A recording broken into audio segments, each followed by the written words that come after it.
Not scared at all, are ya? Here I go again. Doo-doo-doo-doo-doo.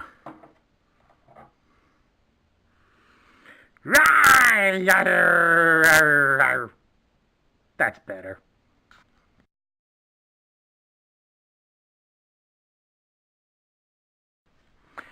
Hello everybody, Sparkster1701 here, and here we are at week 2 of our second Pretender month.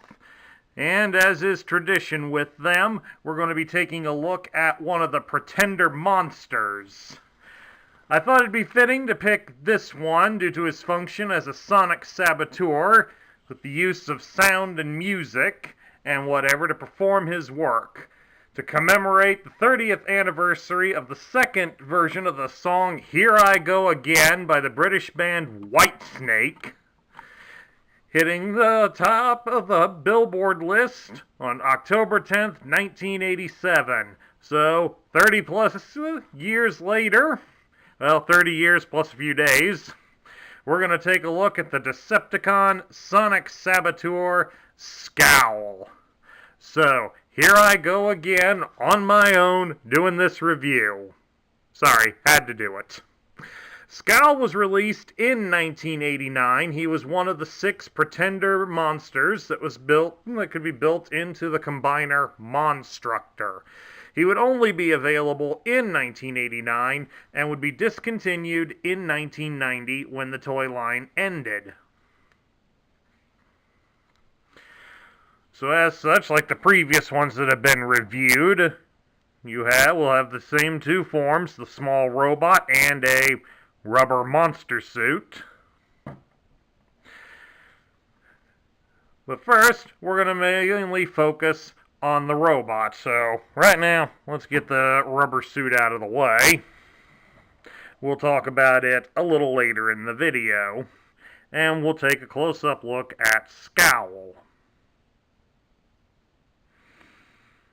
Like the other Pretender monsters, he's very small, not much bigger than a Micromaster, maybe only slightly bigger than some of the original mini-vehicles, and he certainly doesn't have the posability.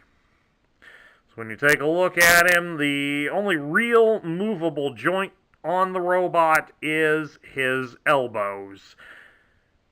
They can be brought up here to face 90 degrees, and heck, they can even be brought all the way back if you so desire. And that's really about it. I mean, he can bend at the knees, like so, but that's more to be used for transforming him. So he really doesn't have a whole lot going for him. In fact, the mold is almost exactly the same as it was for his buddy Ice Pick, who was reviewed about this time last year. With some slight changes, of course, to giving me a slightly different alternate mode. Alright, let's take a look at transforming Scowl here. Of course, as always, first step, we need to remove his accessory. Get the gun out and out of the way here. For starters, we lower his fists so they point straight down. Then you're going to take his head and fold it down into his chest. Mine's a little stiff, so pardon me, I'm going a little slow and gently to try to avoid decapitating him.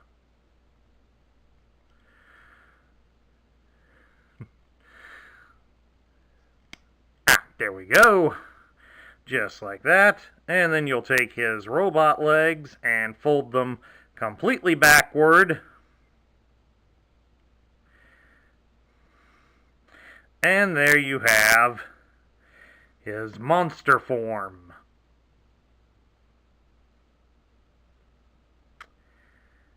Yeah. Rather pathetic looking. Well, that goes along well with him for the lore as to why he's a pretender.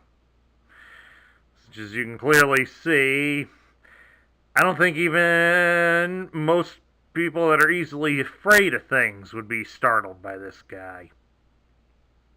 Well, let's biggie size him, shall we? Let's put him in the pretender shell. To get him ready for the shell, provided I don't drop him on the floor, all you need to do is, while he's in this mode, is fold the arms up at the elbow. And then we get his shell, put it around to the backside, and just wiggle him in as far in as he will go. Like that. Then we take the back cover, insert it onto the knobs at the bottom and the top, snap it into place. My sample goes in real easy. And to fully outfit him, we take the gun, insert it into this hole up here at the top, and we can attach this footstand / backpack onto the posts at the bottom. And there you have it, folks. He is in shell mode.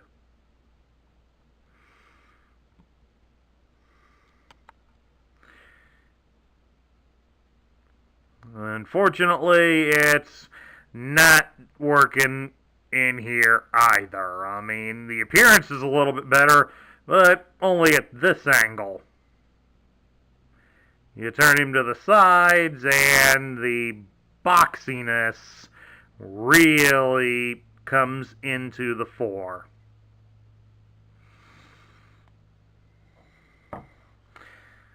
Not really the most exciting one, I'm sorry to say.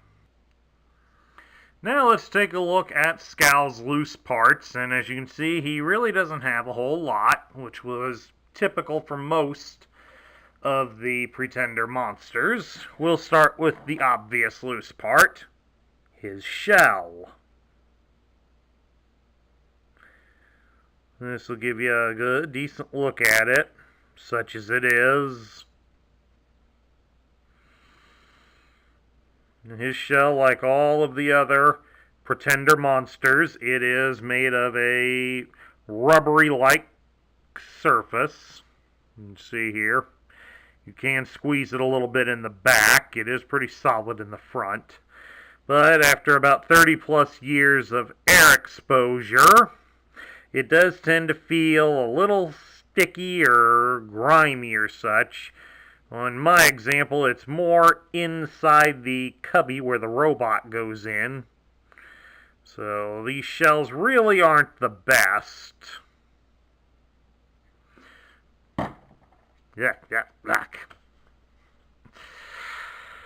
Alright, next we have the one part that is not listed on the parts list on the toy's packaging.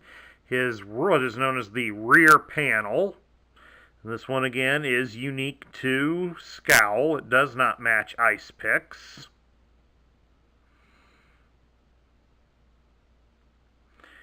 You can see there really isn't anything on the backside. It's just built to help hold the robot in.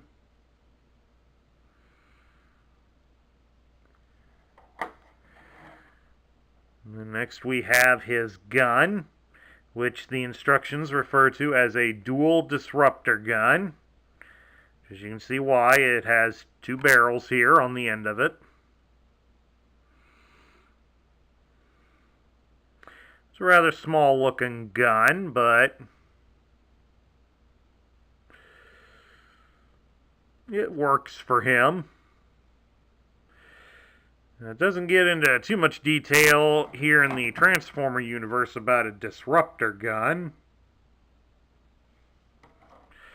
But in the Star Wars universe, before the days of Disney at least, a disruptor gun is an overpowered blaster that fires a high amount of blaster gas and energy in one shot, which usually causes disintegration and death if it's a direct hit. If not a direct hit, it can cause some very severe injuries. The use of a disruptor was partially credited to Boba Fett from that line Darth Vader quoted to him in Empire Strikes Back by threatening him with no disintegrations. So far, none of the features have shown us a disruptor, so it would be nice to see one in action just once. But then again, this is Disney that owns it, so forget it.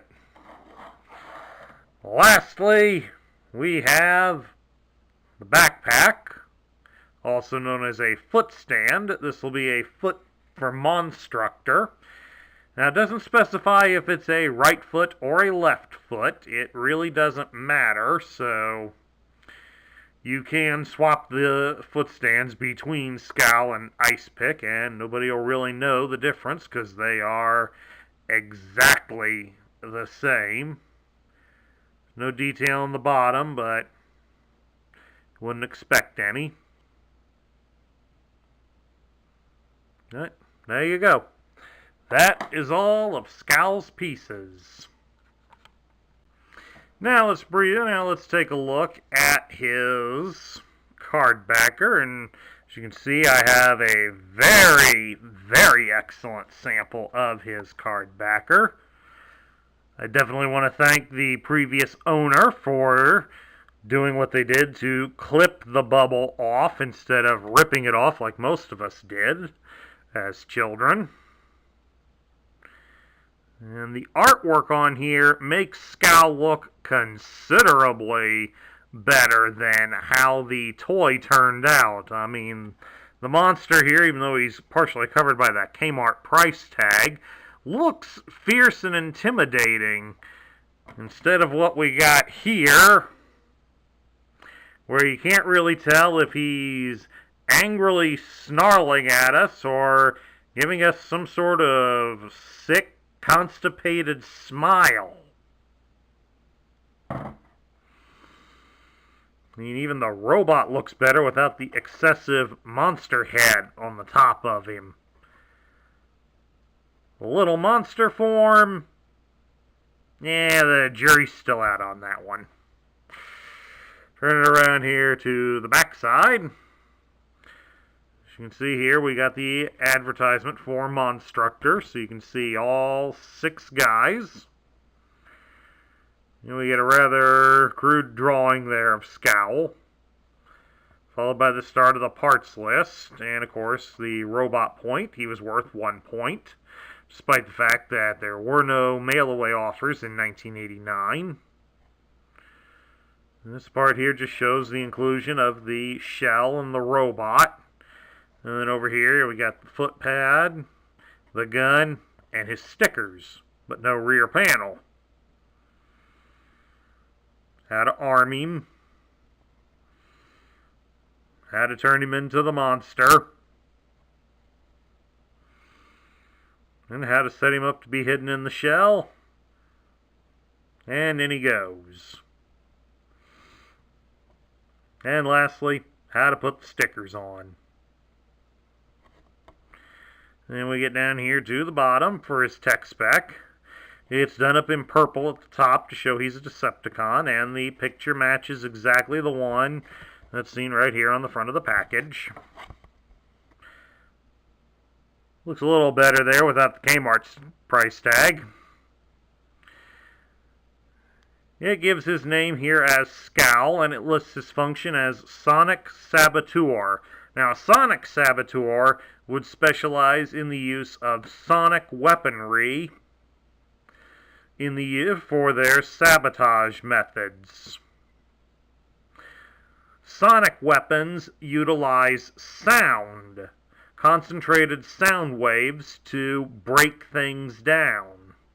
Another good example of it was shown to some degree in Star Wars, specifically the movie Attack of the Clones.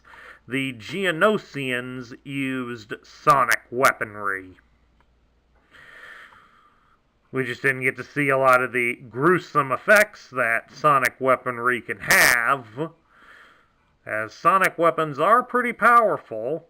But there was an episode in the original Clone Wars cartoon that showed the Republic troopers using sonic weapons in the Battle of Mon Calamari, as sonic weapons are effective underwater. Alright, back to Scowl here, though. Function Sonic Saboteur, and it lists his motto as "Control sound, and the faintest whisper can be the fiercest weapon." A terrifying, merciless warrior who signed on as a pretender when he realized he didn't scare anybody with his appearance. Ain't that the truth, but I doubt that's an upgrade. With his menacing new outer shell and its steel-shattering, hypersonic, stereophonic implants, his bark now matches his bite. So now he's a dog all of a sudden? Woof woof. His supersonic hearing capabilities enable him to pinpoint even the quietest sound. So now he's got super hearing like Superman. I don't think they know what he wants to be. Enclosed creature robot is armed with dual sonic disruptor gun. Okay. Now we move on here to his tech specs, and this is how the grid was done in 1989. They did away with the decoders and went with a horizontal bar graph. It gives his strength as 7, his intelligence is 6, his speed is a very dismal 2, his endurance is 9, his rank is 5, his courage is 8, his firepower is 6, and his skill is 8. So he is somewhat capable of doing his job, and he can take a lot of punishment, which is good due to that slow speed stat. He's going to need all the help he can get. Now we get down to my thoughts. What do I think of Scowl?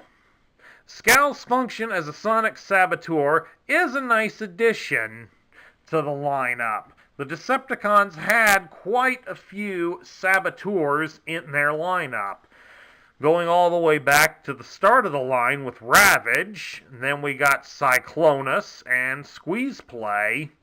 Now we get Scowl, but Scowl, being a sonic saboteur, gives him a little more diversity and makes him somewhat more useful in battle.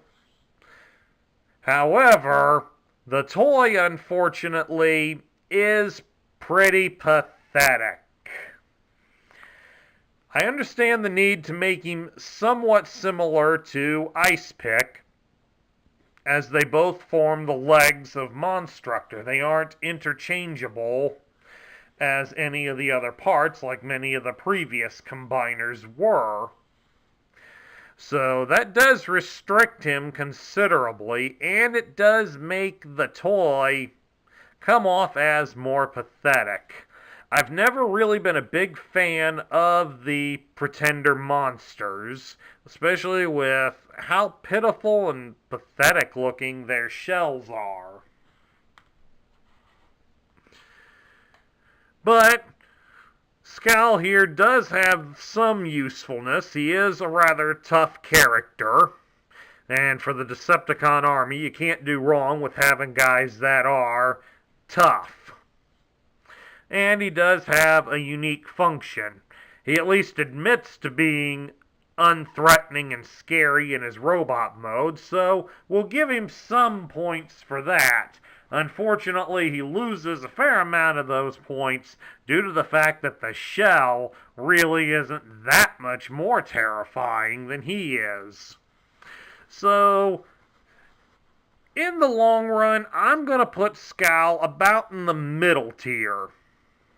He does have his usefulness, so that saves him from being a bottom tier toy, but he only just barely makes it into the middle tier due to the fact he really doesn't have a lot of playability with the limitations in how he can be posed both as the robot and as the monster, and the fact that this pretender shell really doesn't work. But he does have the usefulness, and he's another tough guy for the Decepticons, so middle tier would probably fit him the best. And that concludes my review of the Generation 1 Decepticon Sonic Saboteur Scowl. If you liked the video, please thumbs up it here on YouTube. Hit that subscribe button down below if you haven't done so already. Please also like this video to help keep this channel going, and share your thoughts in the comments section down below. I'd love to see your opinions of Scowl. This is Sparkster1701 saying I will catch you all later.